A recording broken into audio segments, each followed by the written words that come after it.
Teman-teman rahimani wa rahimakumullah, kita akan belajar tentang tata cara sholat witir ya. Jadi fikih doa sholat witir. Sebelum saya membahas tentang bagaimana sholat witir, izinkan saya untuk kita belajar bareng-bareng tentang apa definisi witir.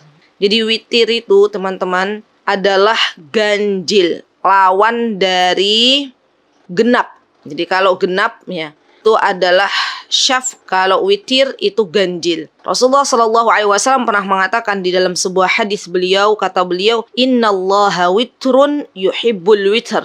Sesungguhnya Allah itu witr dan menyukai yang witr, menyukai yang ganjil. Sesungguhnya Allah itu ganjil ya, satu, dan menyukai yang ganjil. Subhanallah. Dan yang dimaksud di sini salat witir itu adalah salat yang dikerjakan setelah salat Isya sampai sebelum salat subuh. Dan ini pernah dijelaskan oleh Rasulullah SAW. Beliau pernah mengatakan, innallaha zadakum salah fasalluha bainal isya'i wal fajr. Allah Subhanahu wa taala itu teman-teman telah memberikan kalian tambahan salat. Apa yang Allah Subhanahu wa taala berikan kepada kita yaitu salat witir. Dan salat witir itu waktunya yaitu setelah salat Isya hingga sebelum datang salat subuh. Ya Masya Allah. Ini memang ini Masya Allah ya, salat witir ini luar biasa. Bahkan sampai-sampai Rasulullah SAW itu beliau sangat-sangat menjaga salat witir ya.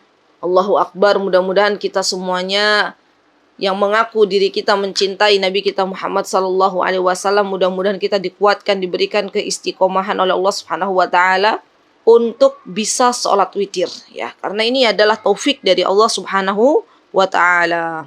Baik, teman-teman yang dimuliakan oleh Allah Subhanahu wa taala, hukum sholat witir ya, kalau kita sudah tahu witir itu apa, kapan dilaksanakannya, maka kita harus tahu hukumnya sholat witir itu adalah sunnah muakkad. Sunnah muakkad itu teman-teman, kalau teman-teman sering dengar nih, apa itu sunnah muakkad? Misalnya lagi dengar di kajian sunnah muakkad, maka sunnah muakkad ini adalah sunnah yang sangat dianjurkan.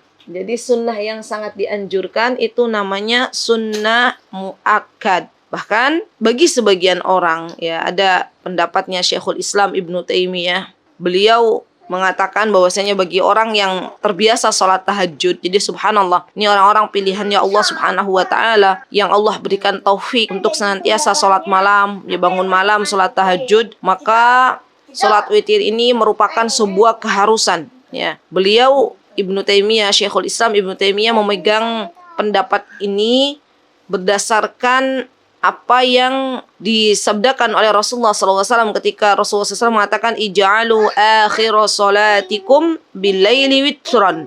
Kata Rasulullah SAW, jadikanlah akhir salat malam kalian adalah salat witir. Jadi ini teman-teman luar biasa ya. Ini perintah dari Rasulullah Sallallahu Alaihi Wasallam. Kemudian beliau ketika mengatakan ij'alu akhir salatikum billaili witran, maka Ibnu Umar, Abdullah bin Umar pernah mengatakan ya, apa kata beliau? Kata beliau, man shalla bil laili falyaj'al akhir salatihi witran fa inna Rasulullah sallallahu alaihi wasallam amara bidzalik. Kata Ibnu Umar, barang siapa yang dia melaksanakan salat malam, jadikan akhir salat malamnya itu salat witir.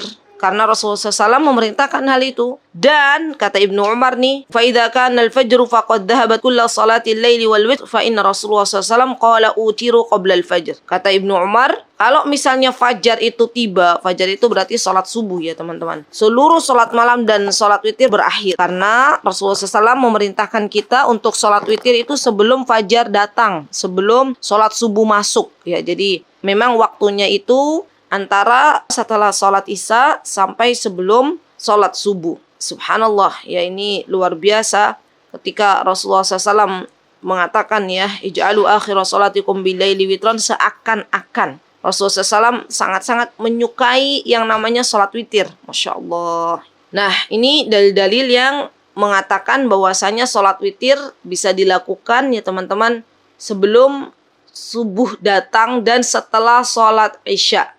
Khusus bagi yang biasa sholat malam, boleh sholat witirnya itu diakhirkan. Nanti setelah dia sholat tahajud, baru kemudian sholat witir. Tapi bagi hamba-hamba Allah yang dia kadang sholat malam, kadang tidak, ya. Jadi belum terbiasa sholat malamnya, maka sholat witirnya ini, kata Rasulullah SAW, jadikan sebelum tidur.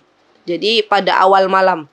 Ini Rasulullah SAW pernah mengatakan, ya man khofa an la yaquma akhiral lail, falyutir awwalahu.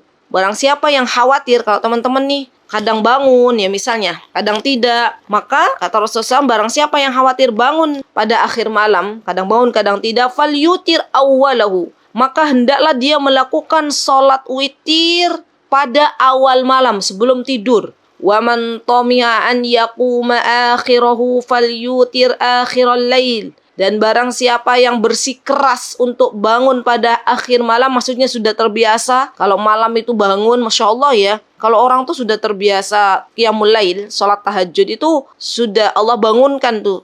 Gitu ya, jam berapa tuh Masya Allah sudah biasa. Dan memang subhanallah teman-teman, ini adalah sebuah perjuangan kita semua. Ibadah itu memang harus dipaksa, awalnya itu harus dipaksa. Berat mungkin ya untuk yang pertama kali nggak biasa sholat malam, nggak biasa tahajud, kemudian tiba-tiba pengen sholat tahajud, pengen sholat malam di awal-awal pekan-pekan awal itu berat. Tapi memang itu harus dipaksa. Karena nanti kalau sudah menjadi kebiasaan, Masya Allah, ini adalah sebuah nikmat. Ya, akan merasakan kelezatan iman, kelezatan salat malam, kelezatan berdoa, bermunajat kepada Allah Subhanahu Wa Taala. Dan subhanallah, saya jadi teringat kepada Imam Ibnul Qayyim, kata beliau, sungguh tidak ada yang bisa menghalangi kita sholat malam itu kecuali dosa-dosa kita.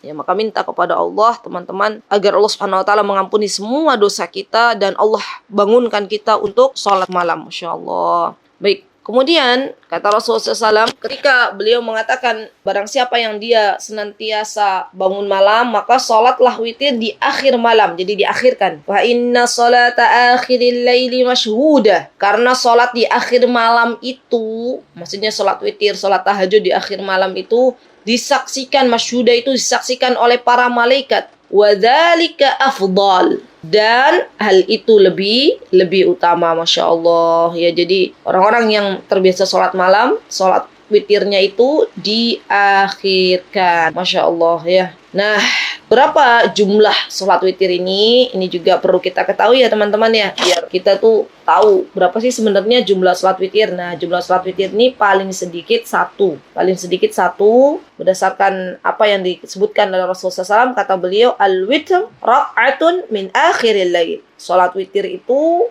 jumlahnya 1 rakaat. Jadi akhir malam. Jangan sampai genap ya. Karena witir itu artinya ganjil. Kemudian Rasulullah SAW ketika mengatakan bahwasanya sholat witir itu minimal 1, maka pernah juga Rasulullah SAW beliau melaksanakan sholat witir lebih dari 1 rakaat. Berapa beliau pernah melaksanakan sholat witir? Beliau pernah juga melaksanakan sholat witir 3 rakaat. Ya, 3 rakaat.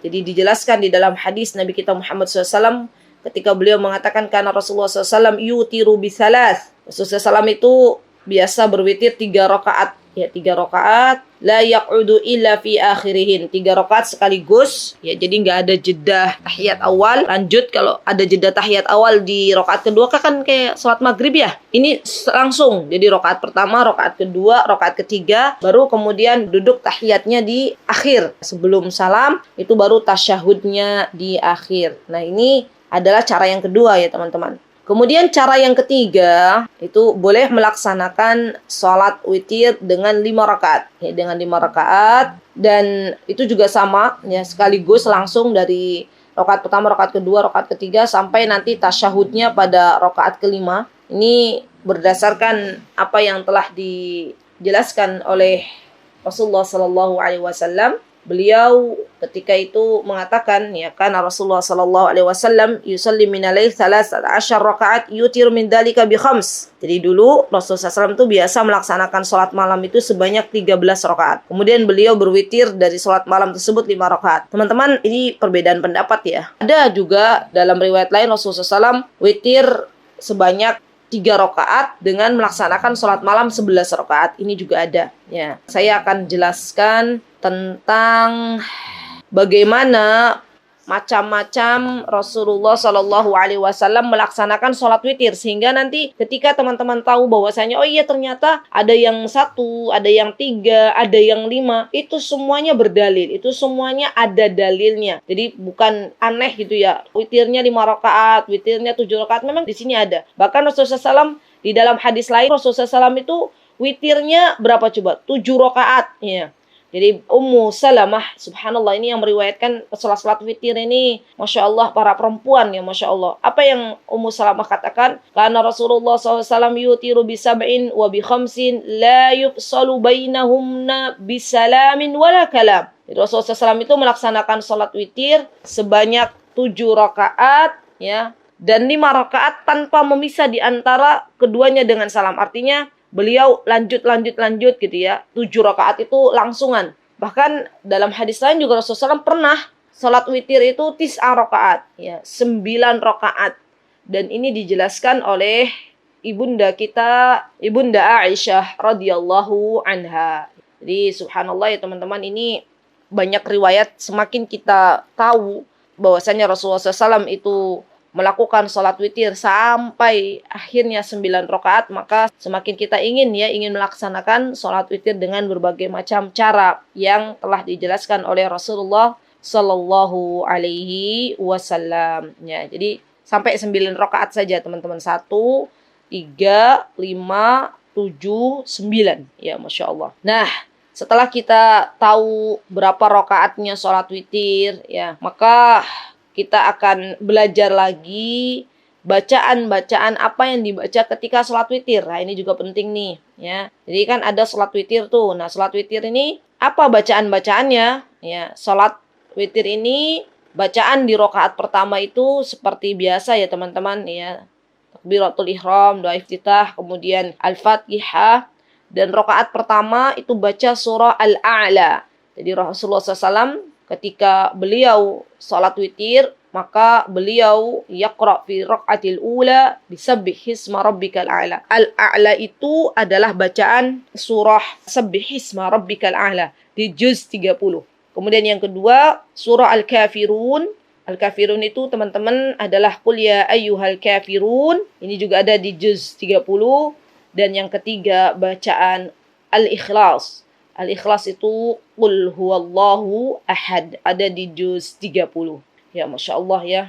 Ini luar biasa ya, Rasulullah SAW mengerjakan sholat witir dengan bacaan-bacaan yang beliau biasa baca. Kemudian setelah kita tahu ya bacaan-bacaan sholat witir, maka yang perlu kita ketahui juga diantaranya ada doa. Ya, doa dalam kunut witir atau dalam sholat witir itu ada doanya. Ya, doa sholat witir itu hukumnya sunnah. Ya, teman-teman. Boleh teman-teman baca, boleh juga tidak. Ya, jadi bukan wajib. Bukan berarti ketika kita tidak membaca doa sholat witir ini, akhirnya sholat witir kita tidak sah. Bukan. Tapi ini hukumnya adalah sunnah. Sekali lagi, hukum doa sholat witir atau doa kunut witir ini adalah sunnah. Apa kunut witir bacaan doanya? Ya, yang biasa dibaca setelah sholat isya atau sebelum sholat fajar. Baca doanya, saya bacakan dulu ya.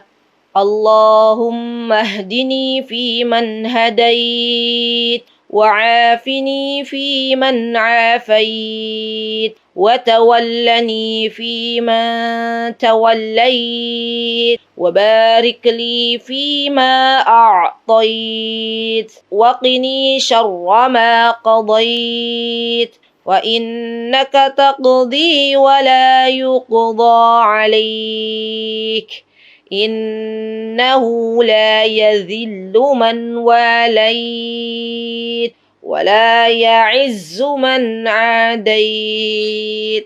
Ya, ini bacaan doa salat witir. Kita pahami ya, Masya Allah, ini doanya bagus banget ini teman-teman. Ada dalam riwayat lain ya, fa innaka taqdi wa la yuqdu 'alaik wa innahu la yadhillu man walait tabarakta rabbana wa ta'alait. Jadi kita tadabburi ya, karena terkadang tuh begini. Kita sudah hafal nih bacaan sholat witir nih. Allahumma hdini fi man hadait wa afini fi man afait. Mungkin teman-teman belajar pada waktu ibtidaiyah gitu ya. Pada waktu SD itu kan ada biasanya, kalau zaman dulu kita ada belajar siangnya itu loh, ibtidaiyah. Kalau saya di kampung tuh biasa nyebutnya sekolah ibtidaiyah. Nah, ini mungkin sudah pernah kita pelajari. Nah, dari kecil kita sudah hafal sampai kita sekarang emak-emak gitu ya. Itu tuh kita baca misalnya di sholat witir kita, tapi nggak tahu maknanya apa. Nah, sekarang kita pelajari ya, nggak apa-apa. Nggak ada kata terlambat. Allahumma hdini fi man hadait. Ini teman-teman, kita minta nih kepada Allah Subhanahu wa taala agar Allah berikan kepada kita petunjuk, subhanallah. Dan kita di dalam kehidupan kita itu kita butuh yang namanya petunjuk dari Allah. Kita itu hamba yang senantiasa berharap dan berharap agar ditunjukkan hidup kita oleh Allah Subhanahu wa taala. Kita itu butuh. Orang kalau bepergian aja sekarang, bepergian nih, saya semalam bepergian, baru sampai Surabaya tuh semalam, itu saja membutuhkan petunjuk dari Google Map gitu ya kan, biar nggak kesasar. Sama, kita juga sedang berjalan ke sebuah negeri yaitu akhirat, dan kita butuh petunjuknya Allah Subhanahu wa taala. Maka kita minta, Allahumma hdini fi man hadait. Ya Allah, berikanlah ya Allah aku petunjuk ya di antara orang-orang yang engkau beri petunjuk, fiman hadait. Ya, jadi Allah Subhanahu wa taala itu kalau sudah memberikan petunjuk kepada seseorang, maka Allah berikan. Ya, kalau Allah sudah memberikan hidayah kepada seseorang, ya, ihdini itu maksudnya hidayah, maka Allah berkehendak memberikannya. Kalau Allah belum memberikan hidayah kepada seseorang, kalau Allah menyesatkan seseorang, maka Allah sesatkan. Karena yang menyesatkan hamba Allah dan yang memberikan petunjuk kepada hamba Allah itu Allah Subhanahu wa taala. Tidak ada satupun dari makhluk yang bisa memberikan hidayah dan yang bisa menyesatkan. Wa'afini fi man afait. Nah, ini juga penting nih. Wa'afini fi man afait ini maksudnya adalah kita minta agar Allah Subhanahu wa taala berikan keselamatan. Subhanallah. Jadi afini lebih bukan hanya kesehatan ya teman-teman, tapi keselamatan. Keselamatan dalam badan kita, keselamatan dalam harta, keselamatan dalam anak-anak, semua keselamatan. Kita minta kepada Allah, wa'afini. Jadi wa'afini ini artinya luas ya, Masya Allah. Fi man afait ya. Ya Allah, berikanlah kepada hamba keselamatan di antara orang-orang yang engkau berikan selamat. Ya, keselamatan. Jadi memang ada orang-orang tuh yang Allah berikan keselamatan dalam kehidupannya. Maka kita minta kepada Allah keselamatan. Ada dalam doa dzikir pagi itu, kalau teman-teman hafal ya, Allahumma inni as'aluka al-'afwa wal 'afiyah. Di situ dijelaskan kita meminta al-'afiyah, keselamatan itu Allahumma inni as'aluka al-'afwa wal 'afiyah fi dini, dalam agamaku. Jadi agama ini kalau sudah diselamatkan oleh Allah, maka kita akan diberikan keselamatan untuk tidak berbuat menyekutukan Allah Subhanahu wa taala, berbuat sesuatu yang menyekutukan Allah. Allahumma inni as'aluka al-'afwa wal 'afiyata fi dini wa dunyaya. Allahumma inni as'aluka al-'afwa wal 'afiyata fid dunya wal akhirah gitu ya. Itu juga ada. Jadi nanti teman-teman bisa pelajari lagi di dzikir petang, dzikir pagi. Nanti di situ juga fi mali ya, fi dunya. Kemudian di situ kita minta harta kita diselamatkan, dunia kita diselamatkan, agama kita diselamatkan. Wa tawallani fi man tawallait. Nah, ini juga kita minta, ya Allah, uruskanlah diriku di antara orang-orang yang telah Engkau urus. Jadi kita benar-benar nih teman-teman, yang namanya hidup itu minta agar Allah, zat yang maha mengurusi hambanya itu memberikan kepada kita semuanya kemudahan di dalam kehidupan ini, yang mengurusi semua hambanya. Subhanallah. Bahkan kita tidak mau ya ditinggalkan oleh Allah Subhanahu wa taala barang sekejap. Kita tidak mau. Makanya kita banyak doa hasbiyallah, hasbunallah, la ilaha illahu ya. Alaihi tawakkalna. Kita minta kepada Allah Subhanahu wa taala agar kita dicukupkan oleh Allah Subhanahu wa taala. Kemudian wabarik li fima a'tait. Nah, ini juga penting ya. Kita meminta kepada Allah Subhanahu wa taala agar Allah memberikan keberkahan kepada apa-apa yang telah Allah berikan, terutama waktu ya teman-teman. Waktu itu subhanallah lebih mahal daripada uang, daripada harta. Zaman sekarang aja kalau menyimpan harta, menyimpan uang itu luar biasa penjagaannya. Mungkin di antara hamba-hamba Allah untuk menyimpan uang aja harus, atau menyimpan harta berharganya saja harus menyewa box untuk menyimpan harta bendanya, atau menyewa tempat agar aman dari pencuri. Ini untuk menyimpan harta. Sampai sedemikian rupa mereka jaga karena tahu akan berharganya sebuah harta. Maka bagi kita, teman-teman, seorang muslim, seorang muslimah, itu kita benar-benar harus menjaga waktu kita.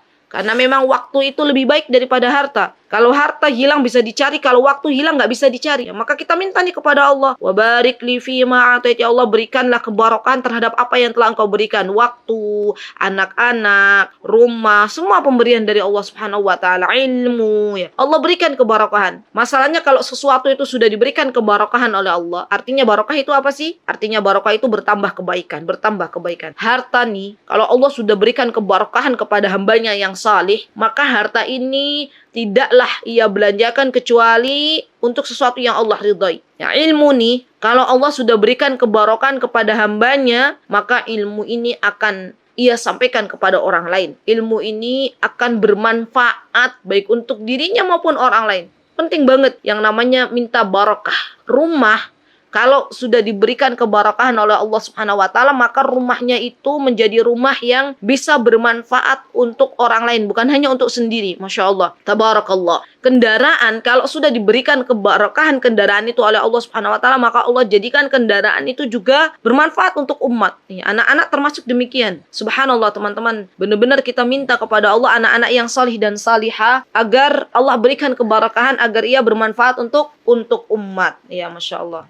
Baik, kemudian di sini ada wabarik li fi ma'atait. Waqini syarra ma qadait. Ini juga penting nih teman-teman. Kita minta ya kepada Allah Subhanahu wa taala melindungi kita semuanya dari berbagai macam kejahatan yang telah Engkau putuskan. Ya, subhanallah. Kita minta perlindungan kepada Allah, caranya seperti apa? Dengan banyak-banyak berdoa. Dengan banyak-banyak berdoa. Karena yang bisa merubah takdir, yang bisa merubah qada dan takdir itu berbeda. Yang bisa merubah keputusan Allah diantaranya adalah doa, teman-teman, doa. Jadi kita memohon perlindungan kepada Allah Subhanahu wa taala dari segala kejahatan yang ada di muka bumi ini dengan berdoa. Maka kita ketika misalnya kan Rasulullah SAW tuh memerintahkan kita kalau kita pergi ke sebuah tempat ya di mana itu tempat itu baru pertama kali kita datangi, maka Rasulullah SAW memerintahkan kita untuk baca a'udzu bikalimatillahi tammati min syarri ma khalaq, ya kan? A'udzu itu maksudnya aku berlindung kepada Engkau dari kejahatan makhluk-makhluk Engkau. Bisa makhluk yang berbentuk manusia, bisa juga makhluk yang berbentuk jin ya. Jin, karena ini semuanya makhluk Allah.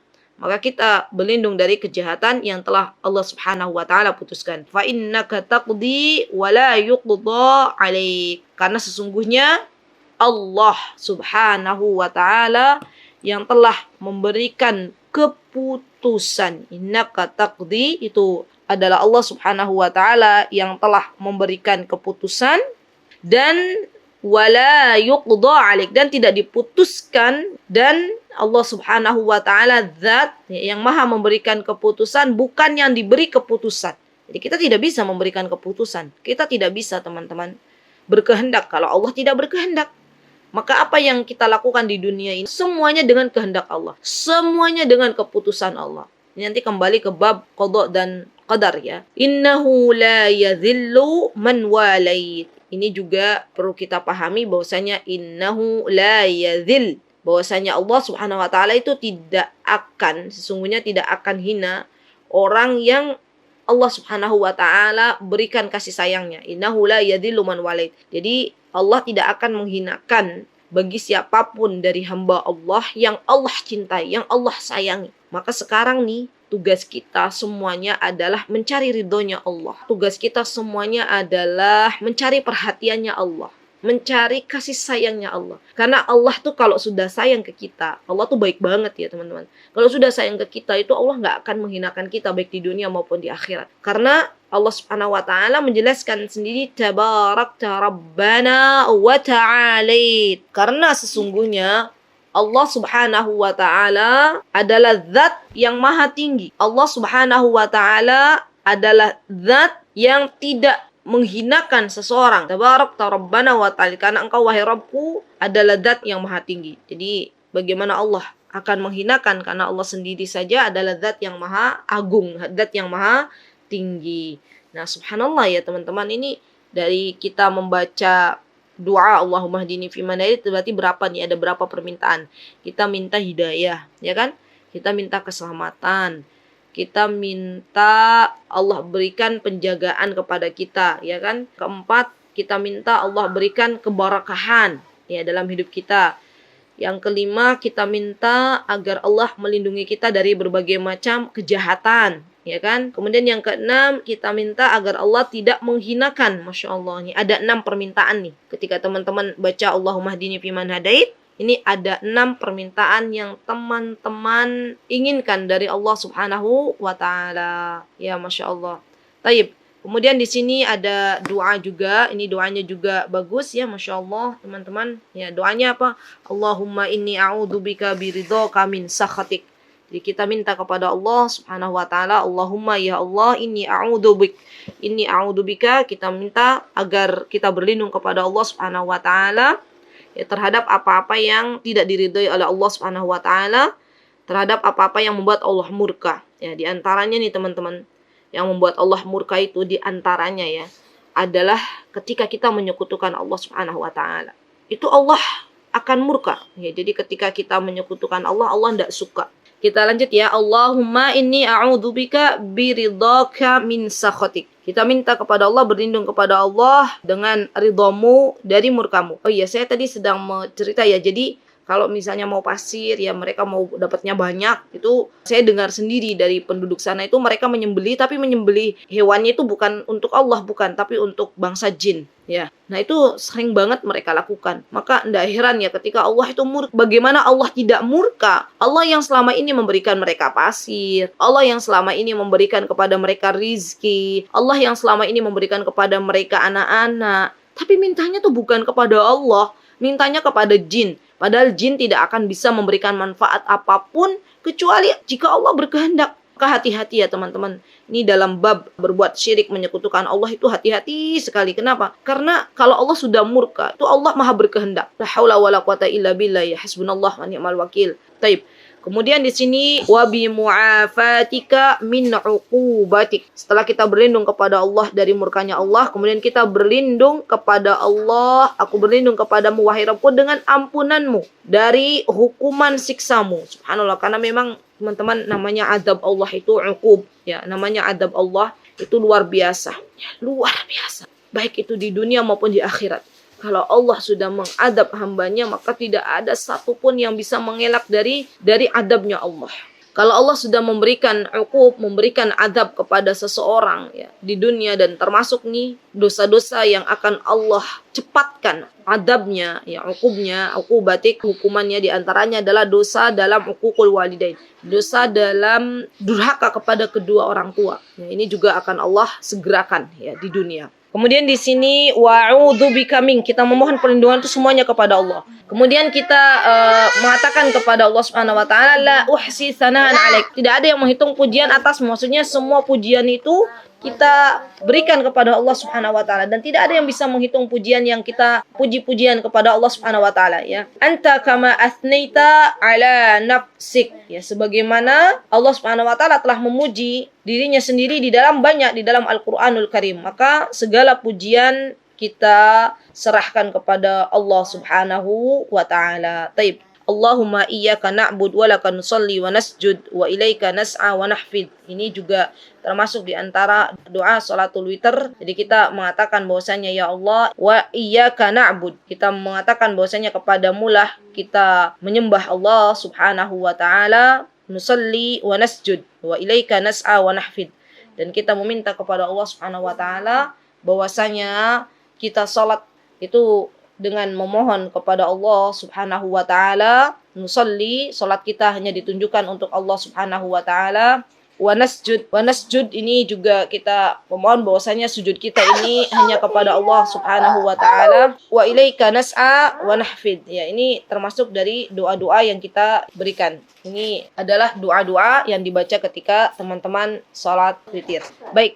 Kemudian ya, di sini narju rahmatak wa nakhsha adabak. Kita memohon kepada Allah Subhanahu wa Ta'ala kasih sayang Allah Subhanahu wa Ta'ala, wa nakhsha adabak, dan kita memohon, kita minta kepada Allah, kita takut dengan adabnya Allah. Inna adabaka bil kafirina mulhaq, karena sesungguhnya adab engkau terhadap orang-orang kafir itu benar ya. Allahumma inna nasta'inuk wa nastaghfiruk wa nusni 'alaikal khair wa la nakfuruk wa nu'minu bika wa nakhda' lak wa nakhlu' man yakfuruk. Nah, ini juga penting untuk kita baca karena kita meminta Allahumma inni nasta'inuk, hanya kepada Allah pertolongan, wala nakfuruk, kita minta kepada Allah Subhanahu wa taala agar kita dijauhkan sejauh-jauhnya dari menyekutukan Allah, tidak beriman kepada Allah Subhanahu wa taala. Kemudian wa nusni alaik, dan kita memohon kepada Allah bahwasanya pujian hanya milik Allah. Wa nastaghfiruk, kita meminta ampunan kepada Allah. Wa nu'minu bika wa nakhdalaik wa nakhdalak wa nakhla man yakfik. Terakhir teman-teman, az-zikru aqibas salam minal witr. Terakhir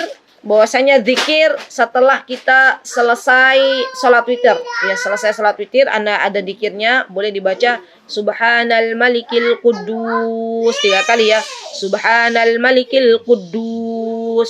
Subhanal Malikil Quddus. Apa sih arti Subhanal Malikil Quddus ya? Jadi Subhanal Malikil Quddus ini adalah sebuah doa yang kita baca 3 kali. Bahwasanya Allah Subhanahu wa taala Al-Malik ya. Allah Subhanahu wa taala raja dari segala raja, Al-Quddus yang maha suci ya. Dibaca 3 kali. Di sini dikatakan salah samarat wa salisata yujharu biha wa yamuddu biha sautahu yaqulu Rabbal malaikati warruh. Maksudnya ketika kita baca Subhanal Malikil Quddus sebanyak 3 kali, dan di terakhir, di yang ketiga itu biasanya Rasulullah SAW memanjangkan suaranya Subhanal Malikil Quddus, kemudian ditambah mengatakan Rabbal malaikati warruh. Rabbal malaikati warruh. Ya, ini bacaan dari Rasulullah Sallallahu Alaihi Wasallam. Teman-teman, alhamdulillah wa syukurillah ya, kita selesai bacaan doa salat witir. Jadi salat witir kalau sudah selesai maka baca doa tadi Subhanal Malikil Quddus dan Rabbal Malaikati Waruh di yang ketiga. Yaitu alhamdulillah yang bisa saya sampaikan. Mudah-mudahan ada yang bisa diambil manfaat. Barakallahu fiikunna jami'an. Aqulu qouli hadza wa astaghfirullah li wa lakum wa akhiru da'wana anil hamdulillahi rabbil alamin. Wassalamualaikum warahmatullahi wabarakatuh.